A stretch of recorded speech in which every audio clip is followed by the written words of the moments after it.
Good evening, everybody. Welcome to the Be the Change webinar. So we're joined this evening by Emily and Andy, and they'll introduce themselves in a second. My name's Liz Jennifer. I am one of the co-founders of Carbon Calling alongside Nick Radisson.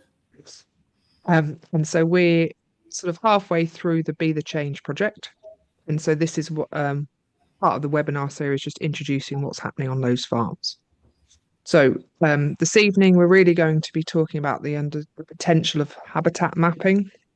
And some of the purpose of this evening is to sort of myth bust some issues around biodiversity net gain, how we're potentially going to get different income streams off multiple stacking off the same lump of land. So those sort of bits we'll talk about. And as ever, if you've got questions, the Q&A should be enabled, or put them in the chat function and we'll deal with them when we get to the end of the presentation. Half an hour of presentation-ish, and then some questions after that, and we'll be done by 8:30. If you wish to watch this, it'll be on our YouTube channel, hopefully tomorrow. So if you want to watch it then. But on that point, I'm going to hand you over to Emily and Andy. Thanks again, and see you at the end of the presentation. Thank you. Thanks, Liz. Right, I'm just going to try and share my screen with no issues. So that's action point 1. Just give me a moment. See how we do. Is it going to work? And there we go. And I'm hoping you can't see my notes, Andy. Yep, no, that's full screen. Thank you. Perfect. Cool. So, hi everyone. My name is Emily Leech. I'm Product Delivery Team Supervisor at CSX. I manage our biodiversity team and work closely with landowners on that communication between commercial and technical. So today we're going to be looking at how environmental data is becoming increasingly important for farmers and landowners, and how accurate data can help unlock natural capital opportunities. We're also going to share examples from live farm projects and explain how technology can make environmental measurement more scalable, consistent, and cost-effective. So, before I let Andy just give us a bit of background about CSX, who we are, what we do, I'm just going to quickly run through the agenda. So we'll begin by looking at why environmental data is becoming increasingly important for farmers and landowners. We'll then look at why scalability and consistency and cost matter to meet these upcoming requirements. I'll also show how CSX technology is helping us with this problem, and our survey plans for the 3 Be the Change farms. And then we'll just close with some key takeaways, what this means moving forward, and open up for any questions. Cool. So I'll just pass over to Andy now, and he's just going to give a bit of background on CSX. Thanks, Emily. So CSX is a business I set up just over 6 years ago now. And it's about the natural capital markets, and they need quality assured carbon biodiversity and nature metrics. And the principle of CSX is applying a scientific approach by creating digital twins from Earth observation data, and then applying data analysis tools to those digital twins. By doing that, we're connecting the dots between landowners and businesses, so together we can be delivering nature-based solutions. It's about using data to facilitate a positive trading, measuring, and monitoring impact, so that over time we can deliver on our vision of empowering land managers to obtain a fair financial return for managing their land and producing food. We still have to produce food in ways that benefit the environment, providing the businesses that are going to pay for it transparent, audited, and quality assured carbon and biodiversity metrics, so that the greenwashing accusations, the claim that their climate actions aren't genuine, can be demonstrated as not being a problem for them. So if we just move on to the next slide, please. The whole purpose of CSX is about using data in environmental land management programs.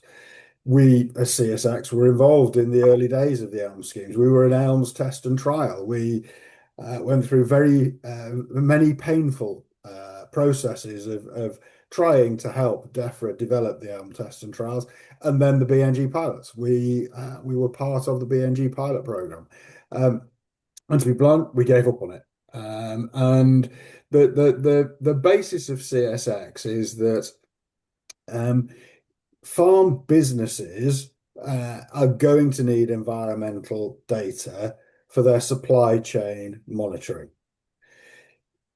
There's a number of acronyms here: CSRD, Climate Corporate Sustainability Reporting Directive, TNFD, the Task Force for Nature-Related Financial Disclosure, TCFD, Task Force for Climate-Related Financial Disclosure. All of those factors are affecting the supply chains.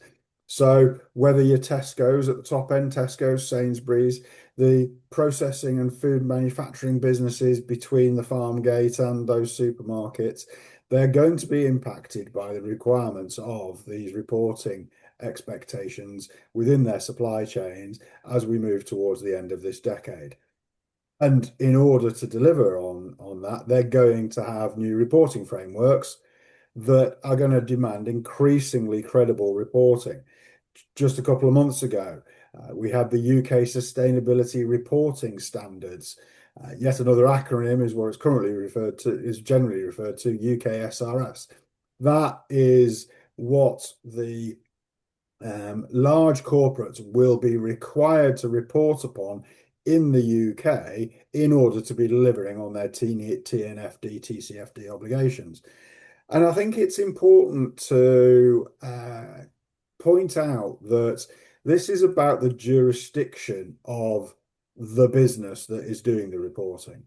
So I've heard people say, well, we're not in the EU anymore, so this doesn't matter. Brexit means none of this matters. Well, a myth I can bust immediately is that doesn't have any bearing on it whatsoever, because the vast majority of these large food processing businesses are headquartered in the EU. Nestle is an EU is a business that's headquartered in a jurisdiction where these rules and regulations apply. Same with Arla, same with Muller, same with Dumbia. These are all businesses headquartered in jurisdictions where these rules apply, and because that's where they're based, they have to report. So even though you might be a UK supply chain, that doesn't absolve the requirements to report on these data needs. And fundamentally, it boils down to data-ready farms will be well positioned for meeting those reporting frameworks as we move through this decade towards when those obligations come into effect. And that's what CSX is about. It's supporting the food supply chain, the farmers, to be able to deliver that. Oh, back to me. So yeah, as Andy's just been saying, environmental data is becoming increasingly important for farm businesses. Supply chains are asking more questions, reporting standards, they're evolving, and farms are under growing pressure to evidence their environmental performance. One challenge we're facing is how do we deliver this at scale? So traditional assessment methods, they can be time consuming, they can be expensive, difficult to repeat consistently across multiple farms. So just as a quick example, like on the screen, we've got a drone survey versus a site walkover assessment. So a drone survey is highly scalable. It covers large areas quickly and cost effectively. Whereas if we're paying for ecologists to go out on a site walkover, if they're walking over a whole farm, 90% of it being arable or heavily grazed grassland, there's a lot of time wasted when actually only 10% of that needs their expert opinion. Cool.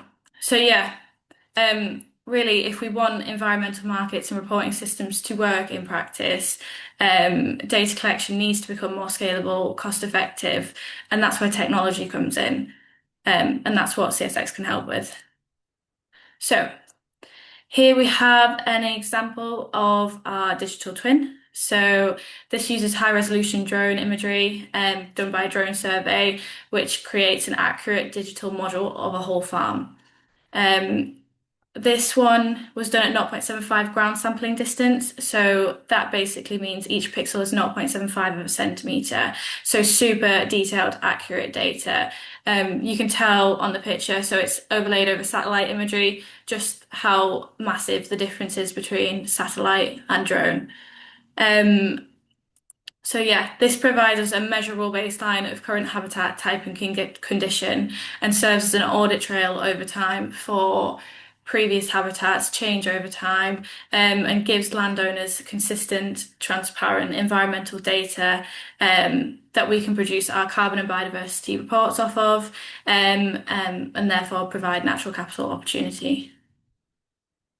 So just to go into a little bit more detail on the imagery, we also capture ultra high resolution quadrats. So these are done at 0.05 ground sampling distance. So not to get ahead of myself, but basically where you can see each individual species within that 1 meter squared image.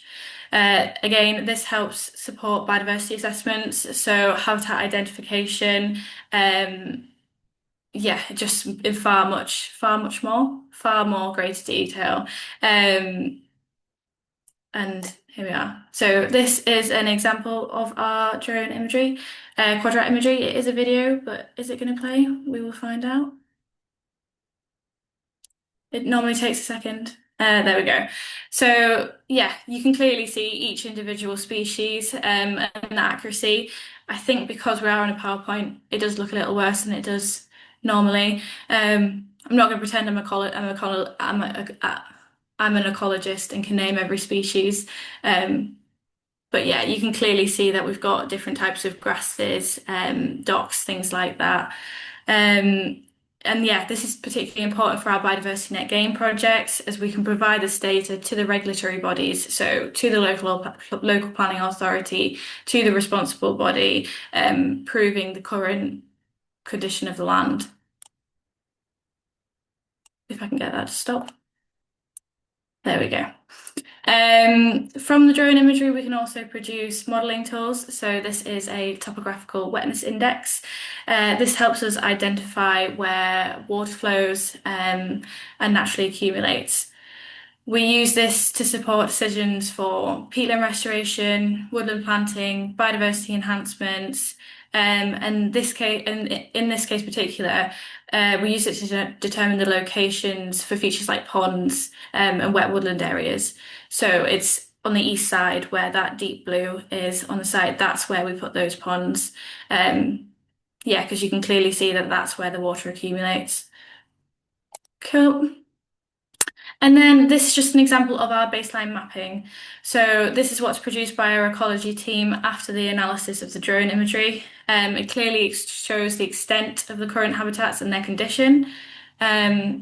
And yeah, overall, this is just one example of the technology we use at CSX for our environmental monitoring.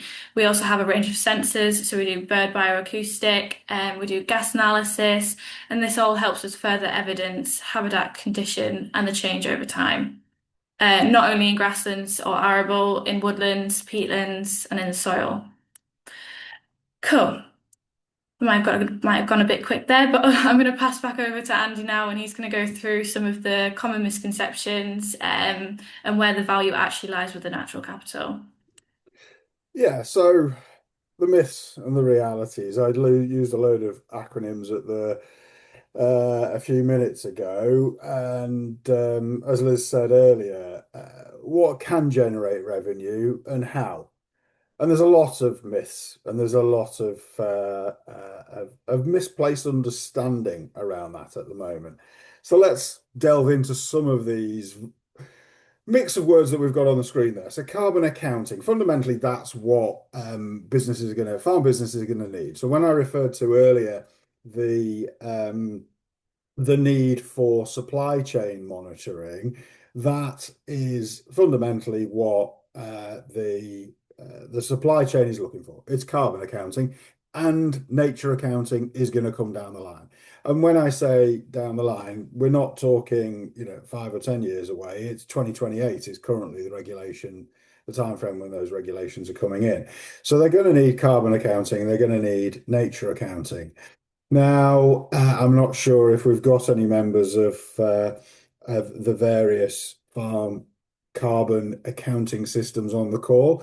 I'm sure that many of you on this call, if not all of you, have probably actually been through the process of a carbon accounting activity. The simple fact is they're all completely different, and none of them produce something that at the moment is a standard, is repeatable, and is interchangeable with any of the other methodologies.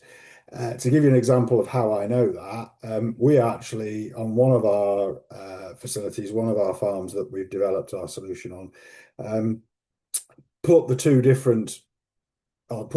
of the main carbon accounting systems through their paces on the same farm, on the same day, with exactly the same data. And we got completely different answers. And I don't just mean a little bit, I mean completely different answers, as to one saying the sheep enterprise was the most polluting and the other saying the beef enterprise was the most polluting. So the whole space around carbon accounting is a nature accounting based on assumptions, which is what it's been up to now, is not something that is going to deliver what people need going forward. Another significant myth within those carbon accounting is your soil carbon numbers. So some of those metrics will have the soil carbon numbers within them. They are not anything that is genuinely tradable. They are not anything that has any science behind it. That is a simple fact. All of these carbon calculators use enormous assumptions in relation to producing soil carbon numbers. The only way you can get a proper assessment is through measurement. The only methods of measurement which stack up are either flux towers or soil organic carbon stock measurements. Even the first farms, and I'm perfectly aware that many of you on this call may have done agricarbon type tests, even the first farms probably are only just now getting to their sort of first round of 5-yearly repeat assessments on that. And those tests are going to be really interesting to see how the carbon stock has changed in the interim period. All of the science, though, is that that can vary massively. We have a range of sensors that we have out on farms, out on land, monitoring carbon fluxes every 15 to 20 minutes. And I can tell you from our data, it can vary in the matter of moments. Genuinely, the soil carbon response changes in a matter of seconds, depending on environmental factors, depending on water, depending on how dry it is, depending on the state of the vegetation. So there is a long way to go scientifically before soil carbon is something that has an agreed level of science behind it to make it genuinely tradable. Where people are trading it, it's generally carbon savings from a move to a less intensive farming practice. So it's generally a fossil fuel reduction. It's a reduction in the diesel usage. It's a reduction in chemical usage, which has a calculable benefit in reduction in carbon. And the big question of that is that a one-off, or is that something that is repeatable every year? There are those schemes that have sold carbon on that basis, on the principle that every year you could choose to put all those chemicals back on again. So you are making a repeat saving. Unfortunately, there are also many who would argue, well, once you have made a change in practice, that should be a permanent change in practice. So it is only a one-time saving. All of these factors are accounted for differently in those pieces of software in different ways. And because there is no set standard, there is no agreed methodology behind it, it creates huge uncertainty within those carbon accounting models. So the question then comes, well, what do you do with it? Do you inset or do you offset?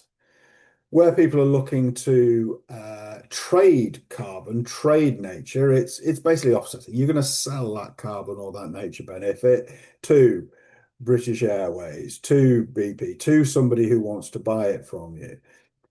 Certainly, the carbon markets in that respect are incredibly slow to develop. They really are stalled at the moment.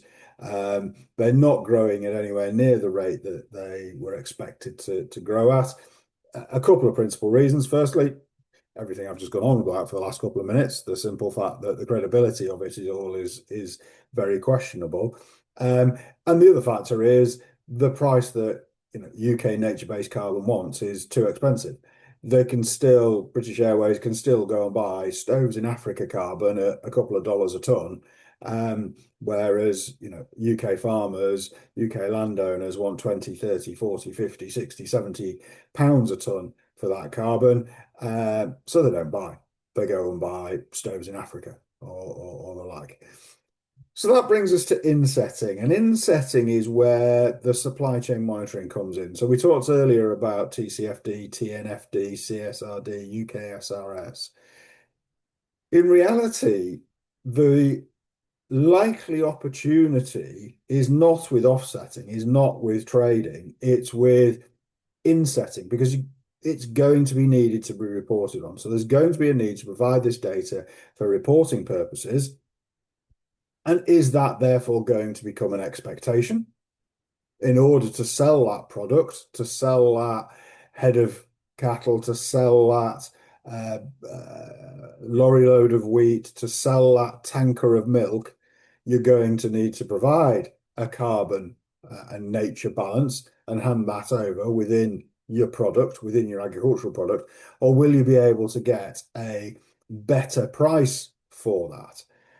Fundamentally, I think that is going to come down to where the position is in the market and who you're selling it to and what type of products you're selling.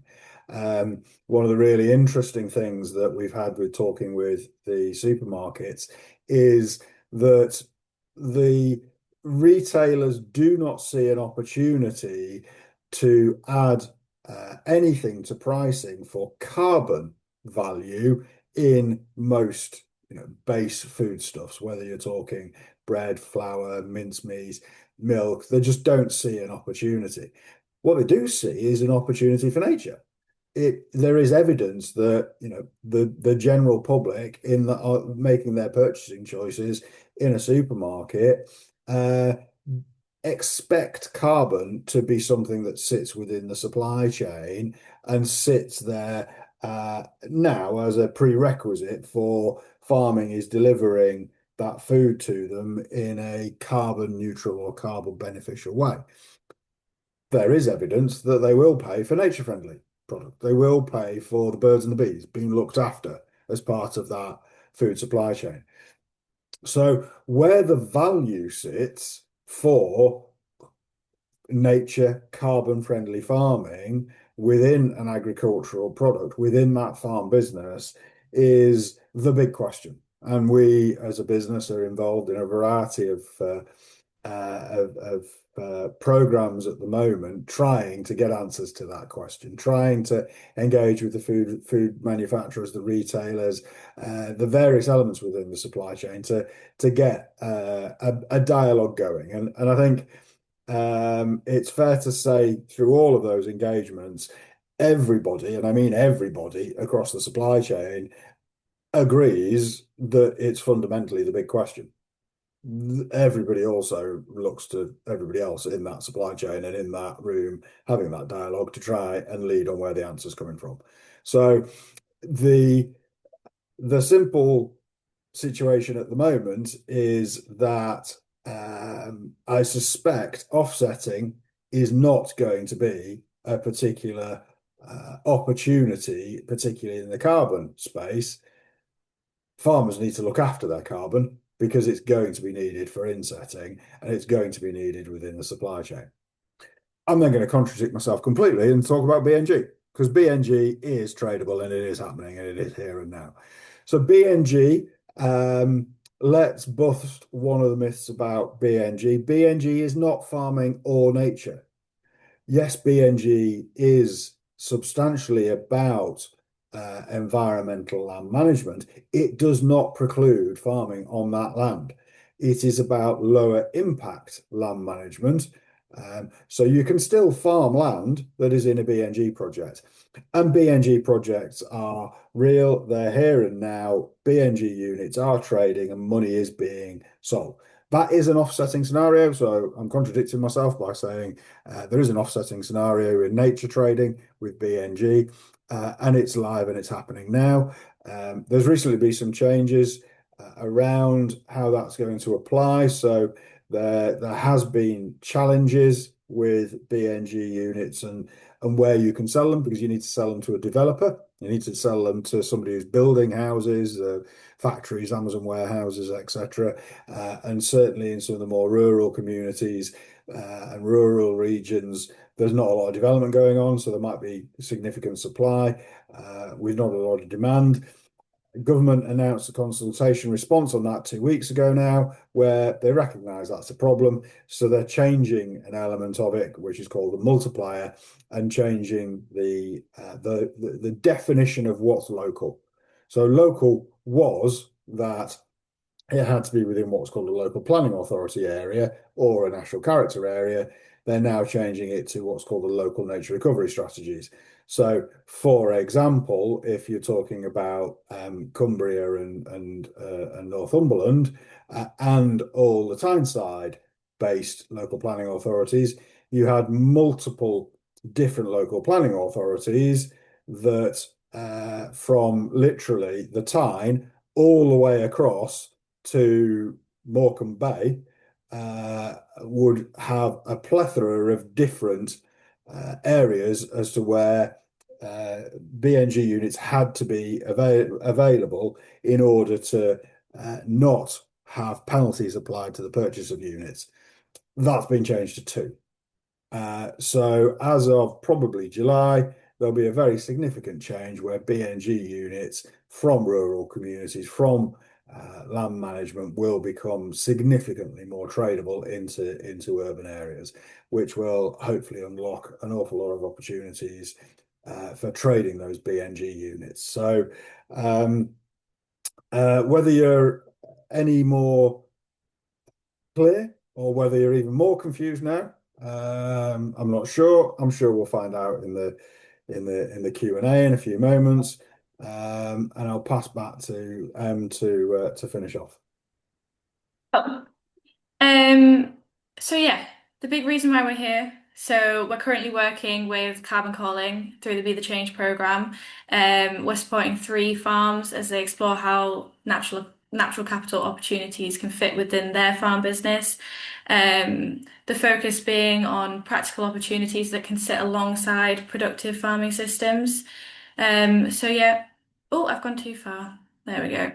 Okay, so across each farm, we basically follow the 4 key stages. So that is first data collection. So that's us going out with the drone, with the sensors, collecting that on-site data. Second, baseline assessment. So that is us compiling that data and processing that data and producing a baseline report from it. And then third, we opportunity map. So what is the potential from this farm? Is there a biodiversity net gain potential? What are the carbon stocks? Where can we find the value, the natural capital value, and what can we do with that?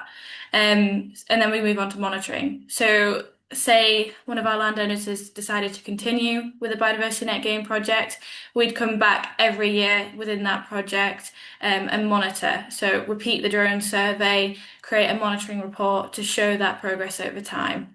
Yeah. Oh, and basically on the 3 Be the Change projects right now, we're just in the data collection phase, so I haven't got any great data to show you all yet.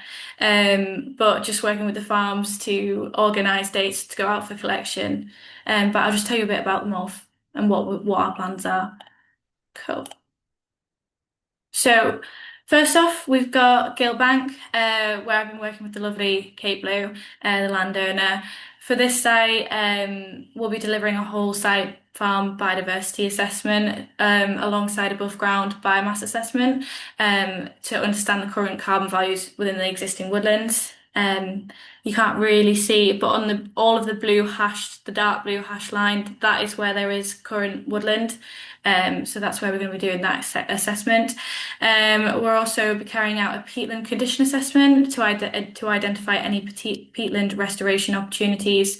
That is the little bit of purple in the north side of that site, as well as a biodiversity net gain focus area. For this area, we'll develop a range of scenarios for habitat enhancements under B&G, highlighting where units could potentially be made and sold. We'll also be doing some bird acoustic, and if Kate wants to continue with the B&G project, it'd be nice to see how the bird biodiversity changes over time in relation to the biodiversity net gain project. And then next we have Lamb Hill. So this is Farm 2. The site is predominantly peatland and it is massive. So a key focus is completing a peatland condition assessment. So this is going to include site visits, it's going to include peat probing to really understand the current condition of that peat and identify any potential for restoration, and then subsequently the carbon benefit from that. Through conversations with the landowner Liz, there's also potential for woodland planting. So on the Norton peatland areas, we're going to use the data collected to produce a woodland planting opportunity map. This will highlight the best locations for planting based on the environmental condition, and then site suitability is what it really comes down to. And then finally, we have Manor and Netherfield Farm. So the landowner Sarah has got a strong interest in exploring the potential for biodiversity net gain. So I've worked closely with Sarah to identify areas of the farm that are less agriculturally productive and maybe better suited to environmental enhancement. For these areas, we're going to be producing mapping along with the estimated biodiversity. Help Sarah make an informed decision on the potential viability of the B&G project. And if she wishes to continue, we'll support her through that whole process. So through the habitat management and monitoring plan, through sending that agreement off to the council to get that approved, to get the Section 106 agreement signed, and ultimately to unit delivery and those being tradable. And then we also trade the units as well. Cool. And then just to close off really quickly with just some key takeaways. First one being change is coming. Expectations for farmers on environmental evidence are increasing, and we need the tools to be ready. Number 2 being digital MRV offers a scalable, cost-effective route forward. MRV being measurement, reporting and verification. This has to become cheaper, faster and more repeatable, and digital MRV makes that possible. And then third, and most importantly, the value's got to flow back to the farmer. If environmental delivery relies on farmers, which it does, then the farmers need to be financially supported and rewarded to make this change happen. There's no other way. And that's it. Thank you all for listening to us ramble on a little bit. And please ask any questions if you want to contact us with an email, if you've got a potential site in mind or just want to learn a little bit more about biodiversity net gain or any of the other things we've spoke about, just let us know. And I'll pass back to Liz. Thanks, Emily. Thanks, Andy. Just one little clarification from the Lamb Hill farm is that United Utilities is the landowner. Yes. Not Liz, sorry, just to Yeah, confirm that. no. Sorry, did I say landowner? I meant farmer. Cool. Thank you. So we've got a question. So Tom Holt, I will read it out. So you and either of you can take it. You've talked about the dangers of models and their assumptions in digital twins in the carbon accounting and soil carbon markets. I can see that CSX has some nice drones and imaging, and some nice algorithms that translate that into B&G indices. How is B&G different from a farmer's point of view? Is there a risk that in 10 years that they're told that the ground truthing by an ecologist does not line up with the drone monitoring, and more cash is needed to maintain that compliance? Yeah, And are you happy with that as a question? Yeah, very, very happy because Tom's hit on a significant concern, a significant potential issue within BNG, and precisely the reason that CSX is the solution to that. So, ecology is subjective. The simple fact is that ecology is something that different people who call themselves ecologists will have different opinions over time. And B&G is a 30-year commitment. So over that 30 years, the chances are you're going to have different ecologists coming and doing the monitoring assessments because monitoring has to be involved. So in any BNG project, there has to be a baseline assessment and then there has to be monitoring periodically through that. It's a part of the BNG regulations and a part of the legal agreement that the landowner will need and the farmer will need to enter into in order to be able to trade those BNG units. That monitoring event, if it is something that is purely based on a human being subjectively walking over and giving giving their opinion of the state of the land at any one point in time, has a very, very high risk of having different outputs over that 30 years. And if you have that different output and that different assessment, then yes, Tom's point is entirely correct that you could be facing a situation that somebody in 10 or 15 years' time takes a different opinion to the ecologist who started and initiated the project for you. And at that point in time, then turns around and says, therefore, you've got to incur costs to fix that problem. That's what CSX's solution is about. We're creating a permanent digital twin so that we can remove that subjectivity. I think it's important. One of the implied points within the question that Tom's raised there is that it's only assessed by data analysis tools, but it's not. There's always a human looking at it. There's always, as Emily said, a site visit involved, and then there is a human looking at the data online. And what we actually have now, which is a really interesting development, as this scales, is we have a number of responsible bodies and local planning authorities actually saying to us, can we have access to your data because we don't have the resources and we can't cope with this workload. So if we can do it at a desk looking at a high resolution imagery rather than having to visit site for all of this, that's going to enable us to deliver on our increasing workload in this respect. So the solution of that digital twin enables us to remove that subjectivity because you can look back at it and say, well, that's what it was. And if you need to get a second opinion, you can be looking at a like for like rather than having the risk that an ecologist who's coming to the site afresh and has not seen it before is turning up and decides to take a different opinion, and the farmer then has to try and mitigate for what is effectively a difference of opinion rather than a difference of fact. Okay, and so I suppose part of this is that compared to the soil carbon, it's highly visual, isn't it, in terms of those drone imaging help by able to, I mean, you can replay a video back or keep that video from 5 years ago if needed. It's less visually easy to assess soil carbon. So soil carbon is a completely different. So we use drones for the visual elements where you're looking at vegetation, habitat, you're looking at trees, you're measuring them. For soil carbon, it's about gas flux. So we're measuring. So we have gas flux IoT sensors that are gathering data on the CO2 levels, and so that is a different set of sensors gathering different data.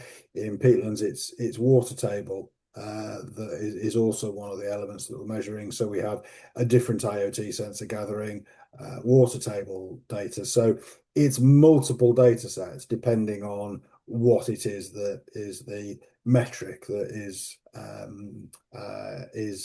is required, and what it is that you're trying to measure. Okay, thank you. A couple more questions. One from which is to do with cost. I know you might not want to talk about it, but in roughly do you have, well, I suppose start with this, how do you calculate that cost to a farmer in terms of some of the work you're doing? Um, and obviously it will vary from farm in terms of access and all of that. So how is that sort of taken into consideration? So it fundamentally depends on what they're looking for. So if it's a BNG for a project for a baseline scenario. So let's take your average farmer. We very rarely recommend that a farmer looks at the whole of their farm for a BNG project. It's likely to be that a farm has a proportion of its land which is its least productive and is looking for as the highest priority to look for an alternative land use on that area. So if we took the average farm and said that they might have 10-20% of their land that they're considering for a BNG project, we might be talking 15 or 20 hectares, something like that.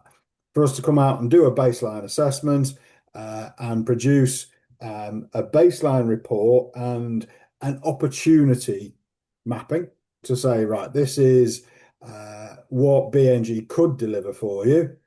It depends on location, but for an average farm, looking at 15 or 20 hectares, you're talking £1,800 plus VAT to get the surveying done, for us to do the surveying, produce that baseline report and the opportunity mapping.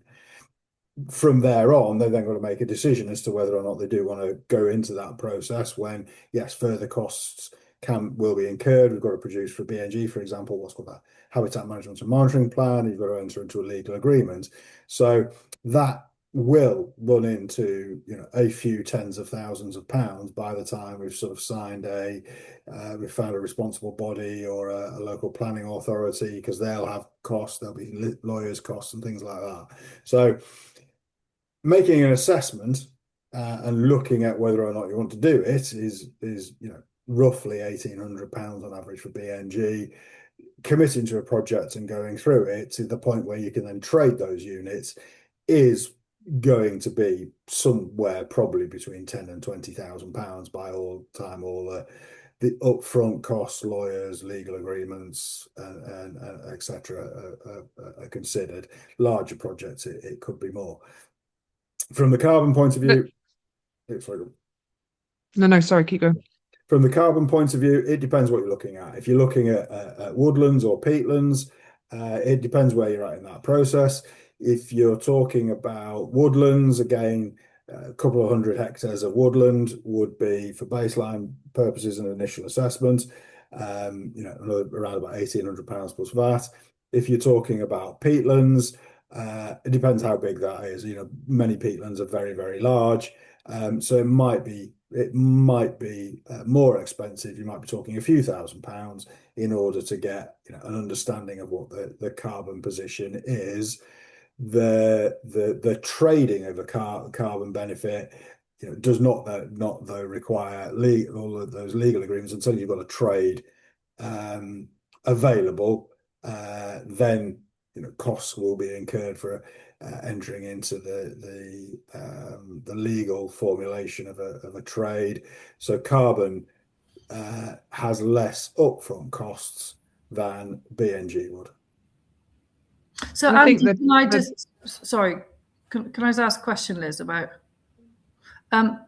so if you're just, say, a normal farmer with 300 acres who kind of just wants to monitor what they're doing and is it working, and it might be existing hedges which are maybe young, I don't know, 4 or 5 years old, some woodlands that could be, I don't know, 10, 20 years old and quite young in the scale of woodland.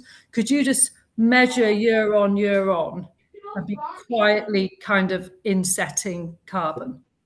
Exactly. That's exactly what we can do. We would survey the whole farm, assess what woodland and hedgerows they've got, and input that as a measurement of the carbon.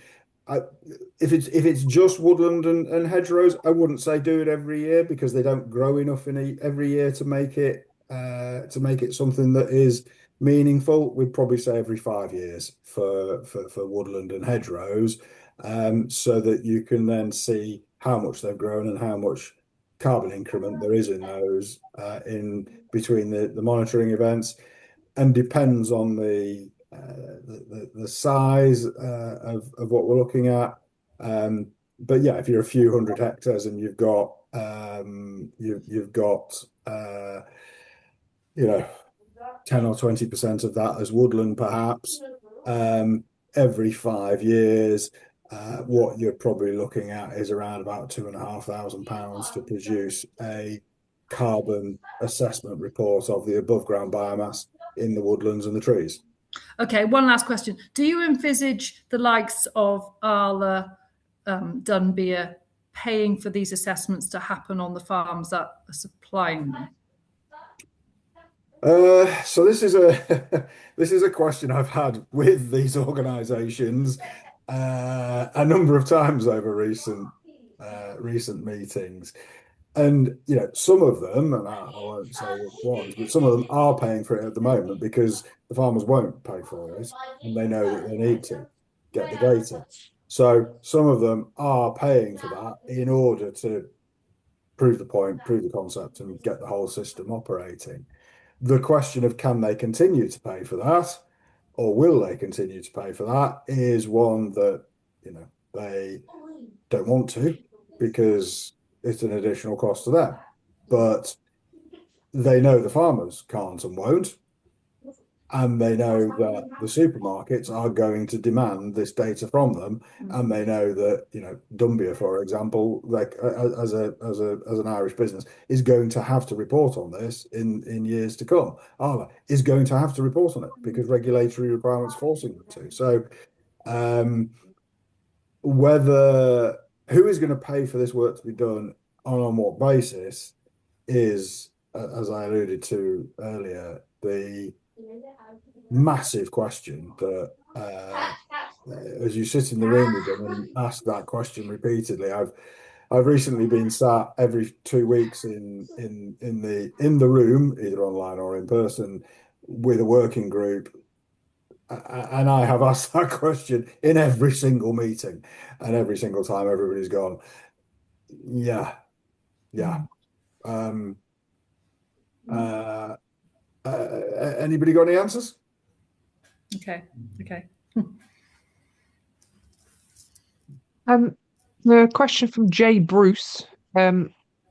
Presumably funding through environment countryside stewardship is not compliant with the BNG project.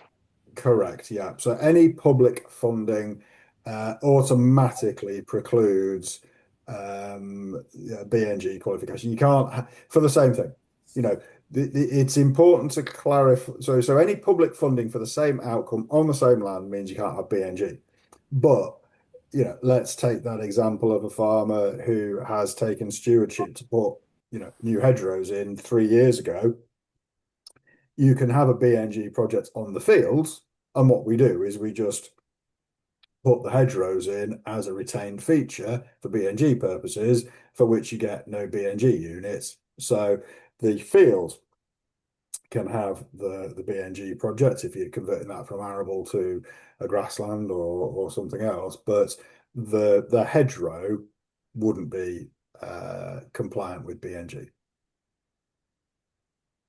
So the risks with some of this is it becomes it's like admin paperwork dilemma, doesn't it? There's complexities that on certain fields you might have 2 or 3 different schemes running. So it's just trying to manage that, I suppose, in that some of that complexity.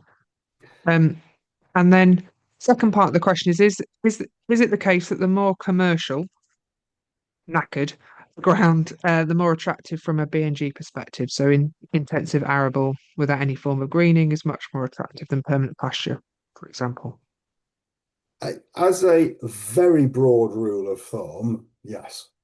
So the simple the BNG metric is a very complex spreadsheet, but it's quite simple in that it's what's the categorization of the land. So it's what's the habitat, how big is it, and what conditions it's in.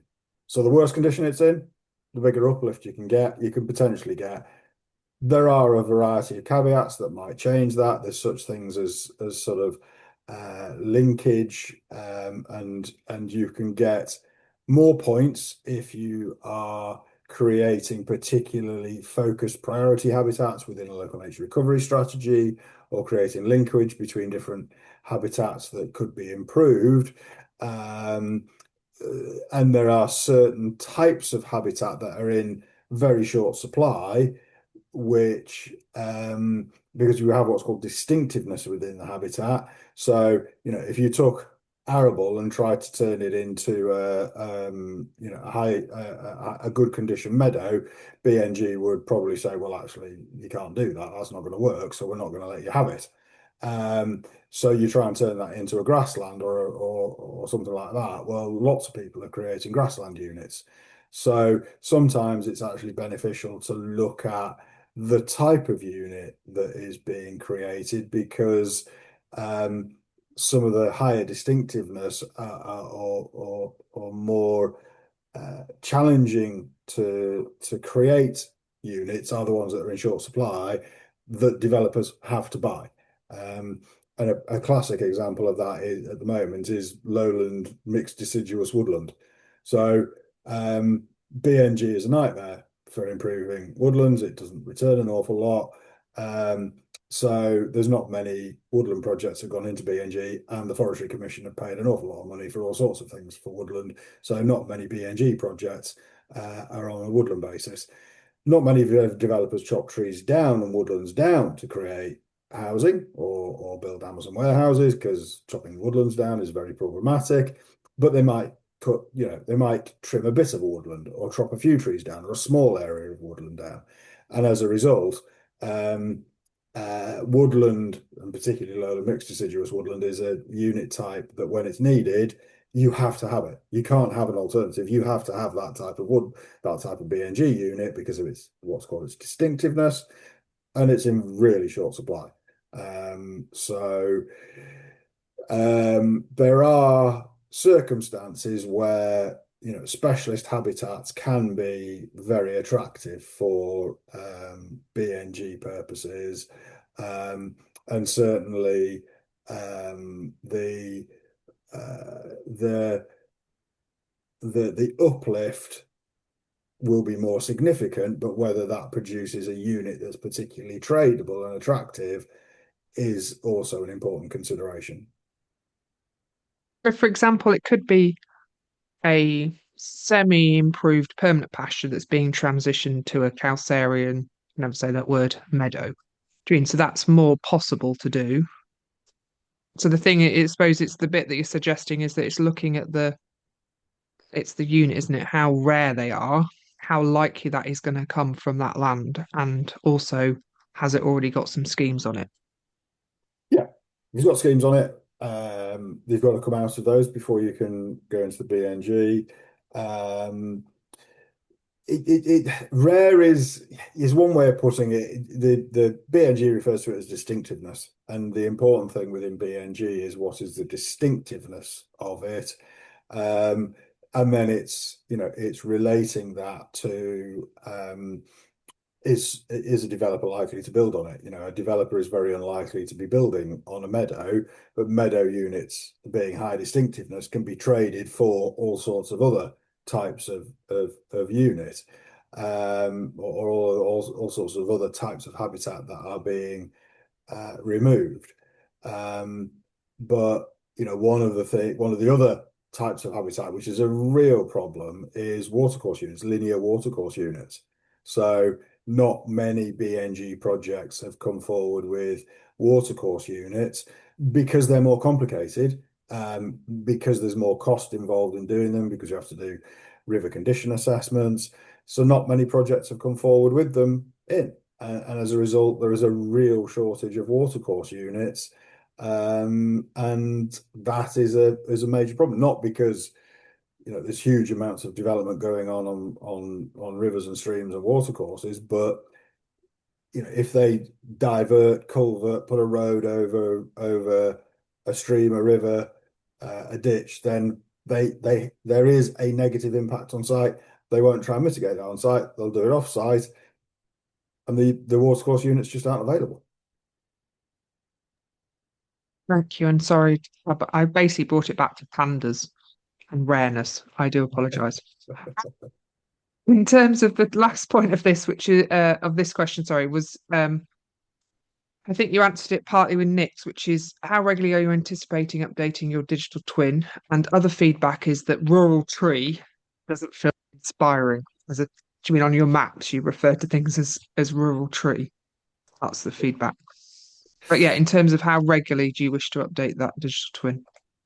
So in terms of the digital twin itself, so for a BNG project, the monitoring will be in the early years, probably years 1, 3, 5, 1, 2, 3, 5, 1, 2, 5. So we monitor that as per the BNG monitoring schedule, which we write and agree with the LPA or the responsible body, which is a function of the type of habitat. So how quickly is that habitat likely to establish, and therefore when do you need to check and monitor that in relation to the ecological expectations of stepping in to do something if it's not working.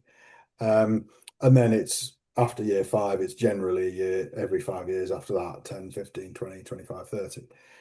For peatlands, it's earlier in the process. It's sort of years 1, 2, 3, 5, and then 5 yearly. And similarly for woodlands, it's sort of every 5 years. That's on a site-specific basis. How often do we as a business update our systems, our models, our digital twins? Daily. I mean, we are adding more data and improving our techniques every single day because that's the speed at which the tools and the capabilities enable us to improve our technology and our methodologies. Okay, and then this will be the final question, and moving from so I think BNG has been a requirement since February 24, so over 2 years into it being needed. How many units are trading a month? And how many are going to rural farming type sites? The suggest CLA, the removal of the 0.2 hectare development minimum was going to get rid of 50% of the off-site demand. Any comments on that? Yes, a lot. So there's a few things to unpack in that question. So firstly, the demand has not been anywhere near what people were expecting. That is true. So there's a lot of comment out there saying, well, we're not seeing the demand what was expected for BNG, and that's true for a couple of reasons. The first reason is that in advance of BNG becoming live in 12th of February 2024, as the question says, developers shoved a load of planning applications in to try and beat the requirement. So there's a backlog of applications that have been getting through, and our planning system in this country is horrendous. So we've had a large number of applications go in with a planning system that's archaically slow.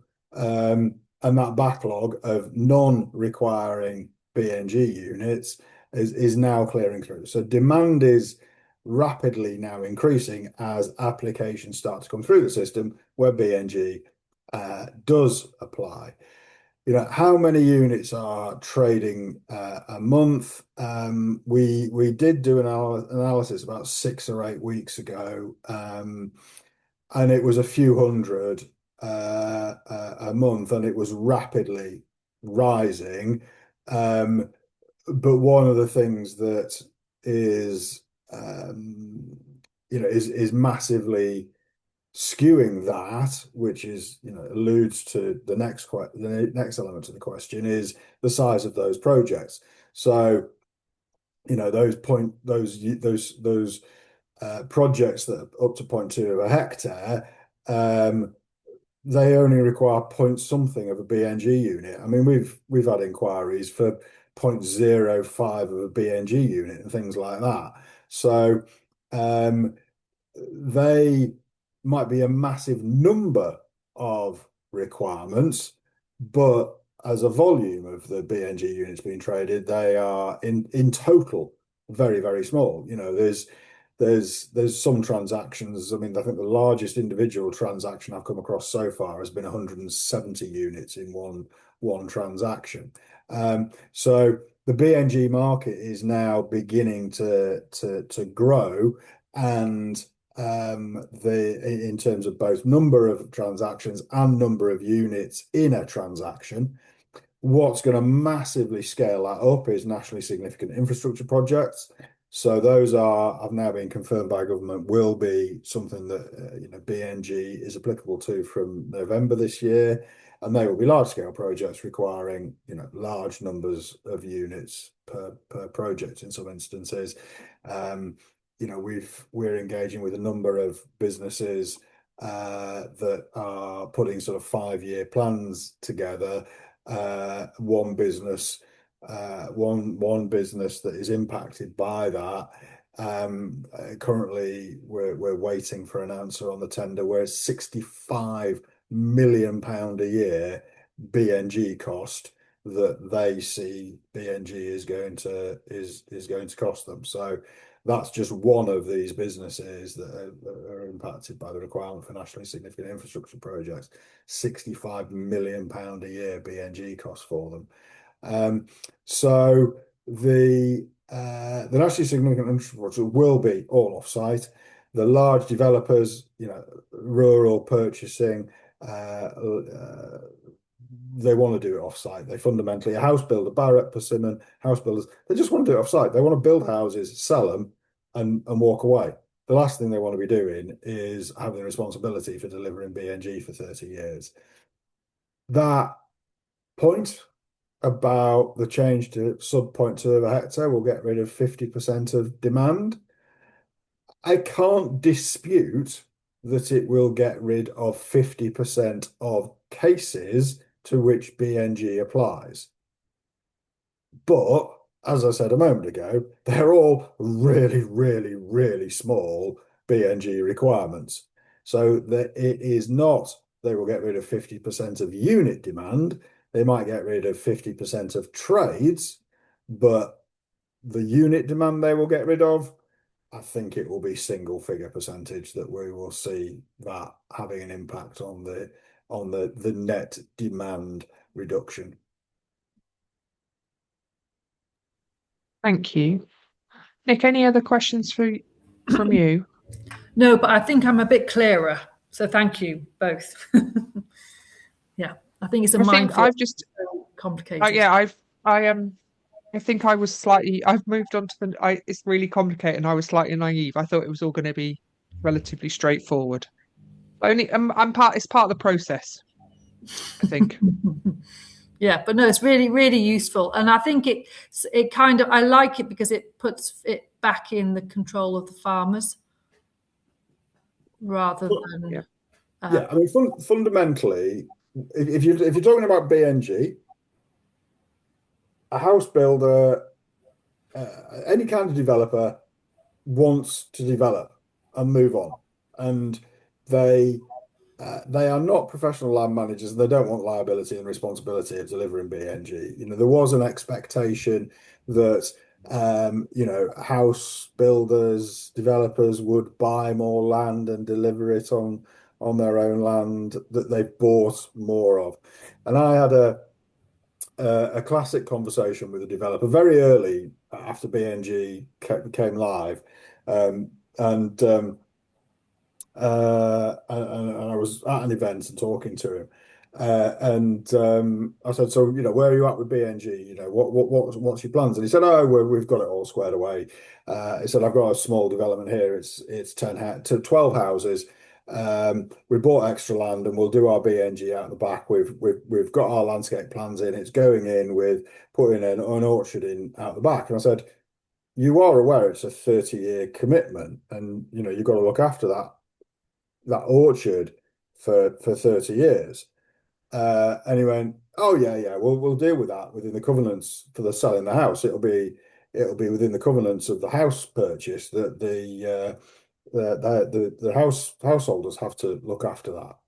And I looked at him and I said, "I can categorically tell you that if to buy one of your houses, I have to sign a legal agreement to, with my other 11 neighbours, have responsibility for maintaining an orchard in the condition that you have stated it should be, I'm not buying your house.